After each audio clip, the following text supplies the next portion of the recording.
अभय दुबे, एक एक रिस्पॉन्स तो अभय जी इस पर बनता है ना कि खाली नैतिक जवाबदेही जिम्मेदारी सिर्फ नीट एग्जाम पर है या बाकी बच्चों का भी भविष्य मैटर करता है? जो हमारे प्रांतों में है तो हमारे प्रांतों में है तो उठाए भारतीय जनता पार्टी आवाज। अच्छा, आज मैं कह रहा हूं, तब संजीव मुखिया को क्यों नहीं पकड़ रहे हो?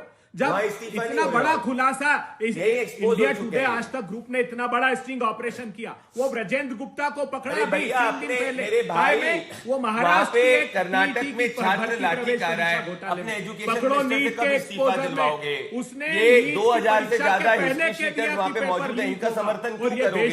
सीधी बात बताओ ना अभय जी, क्या कर्नाटक का छात्र नहीं है? अभय भाई, तेलंगाना का छात्र नहीं है, हिमाचल का छात्र नहीं है, वहां इस्तीफा कब होगा? चलो ये छोड़ो, पंजाब में तो आपका अलायंस फिर यही नियम रहेगा ना कि उठाओ तब उठाओ मतलब अब नया शब्द हुआ है, उठाओ तब इस्तीफा होगा। उठाओ मतलब पॉलिटिकल तूफान करो, सड़क पर उतरो।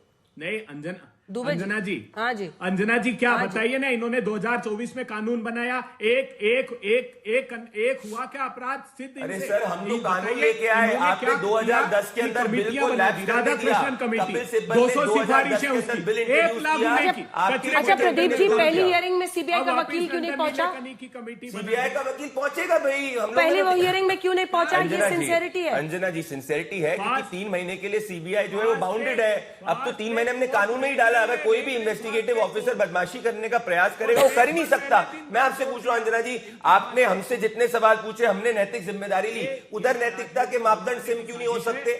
हमने तो बिल लेके आए, इनने तो बिल तक नहीं लाया। आप देखिए 2010 मई के अंदर इन्हें बिल लैप्स करने दिया था जब कपिल सिब्बल एचआरडी मिनिस्टर थे, तो ये तो जीरो करने वाले लोग हैं। हमने क्लॉकेट किया, ये रेड फ्लैग एजेंसी के लिए भैया की बात करते हो, आज की बात करो। अरे आज की बात कर रहा हूँ, कर्नाटक की बात कर रहा हूँ, पंजाब की बात कर रहा हूँ, तेलंगाना की बात कर रहा हूँ। आज ही रेवंत रेड्डी ने इंजीनियरिंग के छात्रों को गार्बेज वेस्ट बुलाया मेरे भाई। मुखिया की भी बताओ, आज ही के दिन आपकी कर्नाटक में सरकार है, डीके शिव कुमार यहाँ दिल्ली के अंदर पड़े हुए, उनको अपॉइंटमेंट नहीं मिल रहा है, वहां पे 80 लाख रुपए की रिश्वत दी जा रही है भाई।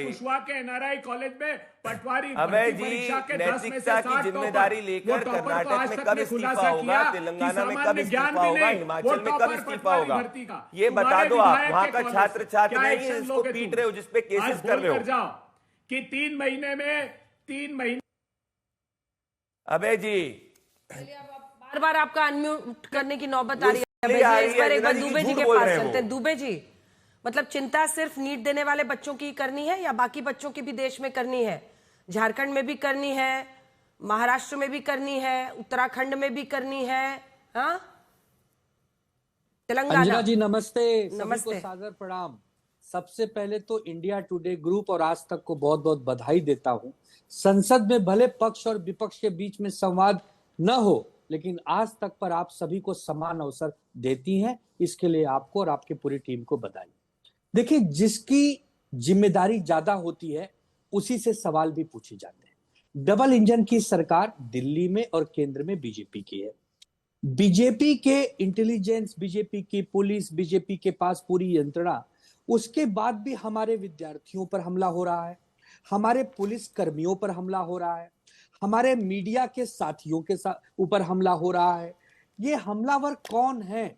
इसको ढूंढने की जिम्मेदारी सरकार की है, पुलिस की है। इनको सजा दिलाने की जिम्मेदारी सरकार की है, पुलिस की है। अगर सरकार ये करने में नाकामयाब है तो भाई प्रदीप भंडारी जी, आप असफल हैं। ये हो गई पहली चीज। दूसरी चीज, जैसा कि आपका सवाल था, जहां जहां पेपर लीक होंगे हर जगह दोषियों को ढूंढकर कार्रवाई करनी होगी, उन्हें सजा देना होगा, उनके खिलाफ प्रदर्शन करने होंगे। ये नहीं कह सकते कि वहां भाजपा की सरकार है तो हम करेंगे, यहां कांग्रेस की सरकार है तो हम नहीं करेंगे। हर उस राज्य में करेंगे, हर उस राज्य में करेंगे जहां पेपर लीक होगा। और भगवान से प्रार्थना करता हूं और सरकार से निवेदन करता हूं कि आप इसको रोकने के लिए कड़े से कड़े कानून लाइए।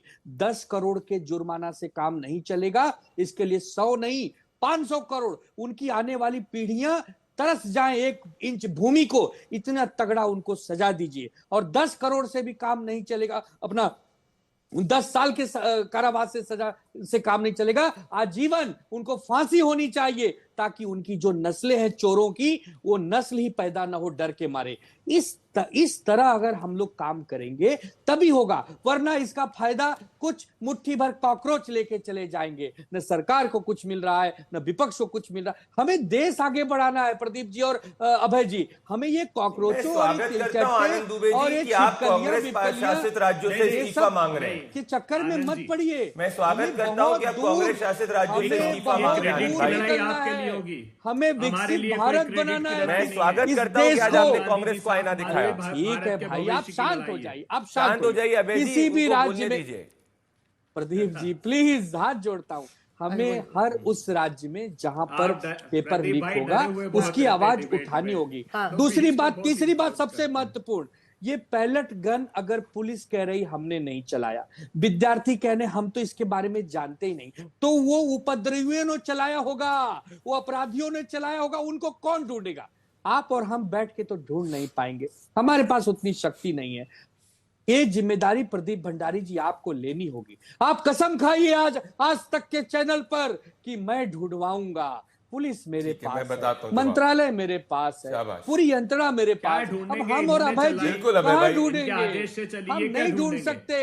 आपको ये बताना होगा ये तो जो पेपर लीक करते हैं इनके तार आपके शासित राज्यों में क्यों जुड़े मिलते हैं।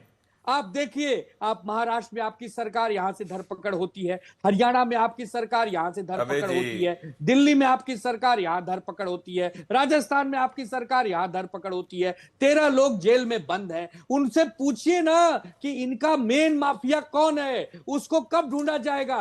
क्योंकि 15 में पेपर लीक हुआ, उसके बाद 21 में हुआ, उसके बाद 24 में हुआ, अब 26 में हो गया। ये क्या करते हैं आप? डबल इंजन की सरकार आपकी फेल हो गई है। उसमें थोड़ा और डीजल पेट्रोल डालिए, जितना तेजी से उसको बढ़ाना नहीं बढ़ा पा रहे हैं आप झूठे जुमलेबाजी करते हैं। 20 सेकंड का इनका जवाब देना चाहूंगा बस। 30 कब दोगे, कैसे दोगे? दे नहीं पाते। आपको बताना होगा कि ये पैलेट गन चलाने वाले अपराधी। अरे आनंद जी, कोई नहीं चली भैया, कितनी बार तो बोले आपको। मेरी पुलिस ऐसा नहीं कर सकती है, मैं जानता हूँ। आनंद जी, आप पहले निर्णय कर लो। मेरे पुलिस के भी आनंद जी, आज आप कंफ्यूज हो। कुकर्म नहीं कर सकते। आनंद जी, आज आप कंफ्यूज हो। एक तरफ आप कह रहे हो, इसमें छुपा हुआ भेदिया है। आनंद जी, एक तरफ आप कह रहे हो कि भाई हमने 13 लोगों को गिरफ्तार किया जिनने नीट का पेपर लीक किया, सबको जेल में डाला, आप हमारी तारीफ कर रहे हो। दूसरी तरफ आप अभय दुबे के जो पार्टी है कांग्रेस पार्टी, उससे इस्तीफा मांग रहे हो। तो आज मैं स्वागत करता हूं कि आज आपने उद्धव ठाकरे की लाइन नहीं ली, आज आपने कांग्रेस को आईना देखा। और सुनिए, आज जिम्मेदारी हमारी है। दिल्ली दंगों के अंदर 2,000 से ज्यादा लोग जेल की सलाखों के पीछे सड़ रहे हैं। उमर खालिद अभी भी जेल की सलाखों के पीछे सड़ रहा है। वो ताहिर हुसैन जो है उसको सजा हो चुकी है। ये भूलो मत, ये गृह मंत्री अमित शाह है, किसी को नहीं छोड़ेंगे प्रधानमंत्री जी के नेतृत्व के अंदर जिसने अगर हाथ में पत्थर उठाया है। हर छात्र को बचाएंगे, हर उपद्रवी को नहीं छोड़ेंगे, याद रखना। तो दिल्ली में भी सारे केस वापस लेने पड़ रहे हैं, सिर्फ छात्रों सब जगह लेने, सिर्फ छात्रों के। हम तो पहले से ही कह रहे हैं। हाँ। पर जिसने हाथ में हाजी अफजल का केस थोड़ी वापस लेंगे, जिसने जाके एसीपी भगत के ऊपर की शर्ट फाड़ी उसका केस थोड़ी वापस लेंगे। हर्षवर्धन जी, अब आपके पास आ रही हूँ, लेकिन आज बड़ा सवाल यही है कि अब इससे निकला क्या? अंत तो यही चर्चा होगी ना कि भाई ये आरोप लगाएं कि वहां प्रदर्शनकारियों में आदि हुल्लड़बाज थे, गालियां दे रहे थे, ये कर रहे थे। अब इनके भी सांसद आ गई हैं, कंगना रनौत जी, जिनको आप बहुत डिफेंड कर रहे हैं सोशल मीडिया पर। क्यों डिफेंड कर रहे हैं? आपको लगता है कि एक पूरी जनरेशन को इस तरह से गटर कहना सही है? नहीं निरा जी, सबसे पहले तो ये कि किसी भी एक इशू की वजह से, किसी भी घटना की वजह से किसी भी जनरेशन को ब्लैंकेट बोलना वो एकदम ठीक नहीं है। और कंगना को मैंने उसके लिए डिफेंड नहीं किया, कंगना को मैंने दूसरी चीज के लिए डिफेंड किया, जो एक दूसरे किसी से बातचीत में उन्होंने कहा था, उसका मैं जिक्र नहीं करना चाह रहा हूं। लेकिन जो उन्होंने कहा, अगर जाहिर है कि अगर कोई कुछ कहेगा तो उसको सुनने के लिए तैयार रहना चाहिए। कंगना ने यही कहा, अगर आजादी गाली देने की और कपड़े उतारने की है तो आपको मुबारक, जिनको कहा मैं उसको नहीं बोलता हूं। लेकिन अब उसके आगे की बात, जो मूल बात है, सचमुच आपने जो बड़ा सवाल किया, और देखिए बात तो सब अच्छी कर रहे हैं, लेकिन आज अभय दुबे जी ने तो अद्भुत बात कर दी। उन्होंने कहा कि जरा उठाओ भाई, तुम भी उठाओ। यानी क्या इस देश में ऐसे ही प्रोटेस्ट होंगे उसके बाद ही सरकारें? ये टिपिकल गवर्नमेंट बिहेवियर है, जो केंद्र की सरकार ने भी जो काम बहुत पहले कर देना चाहिए था। और मैंने पता नहीं आपके शो में कहा या नहीं कहा, लेकिन लगातार मैं कहता रहा कि धर्मेंद्र प्रधान का त्यागपत्र बहुत पहले हो जाना चाहिए था। सरकार को लगा कि हमने ठीक से परीक्षा करा ली, हमारा काम खत्म हो गया। जबकि देश के बच्चों के लिए वो बहुत बड़ा मुद्दा था। और झारखंड में हजारों बच्चे सड़क पर हैं, देश के हर हिस्से में बच्चे रोज जूझ रहे हैं। असली समस्या क्या है? क्या कोई मैकेनिज्म बनने जा रहा है जिससे इस देश के बच्चों की जो समस्याएं हैं उसको सरकार सीधे सुन ले?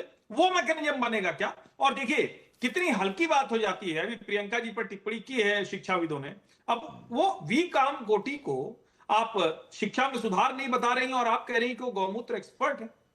मतलब कहां किस तरह की डिबेट हम लोकसभा और राज्यसभा में देख रहे हैं? राज्यसभा में हमने देखा कि खड़गे जी ने पता नहीं कौन सी मनुस्मृति का संदर्भ उठा दिया। सवाल ये, क्या उन बच्चों के भविष्य के लिए सचमुच बात हो रही है? क्या सचमुच कोई ऐसा मैकेनिज्म बनता हुआ दिख रहा है क्या? क्योंकि कानून बन जाने भर से ये नहीं होता है, इसके लिए मैकेनिज्म बनाना होता है जो लगातार, क्योंकि एनटीए भी एक रिफॉर्म था, एआईपीएमटी के पेपर लीक होते थे, एनटीए भी एक रिफॉर्म था, तभी राधाकृष्णन कमेटी बनी, तभी उसने 101 रिकमेंडेशन दिए। वो मुझे होता हुआ नहीं दिख रहा और ये दुर्भाग्यपूर्ण।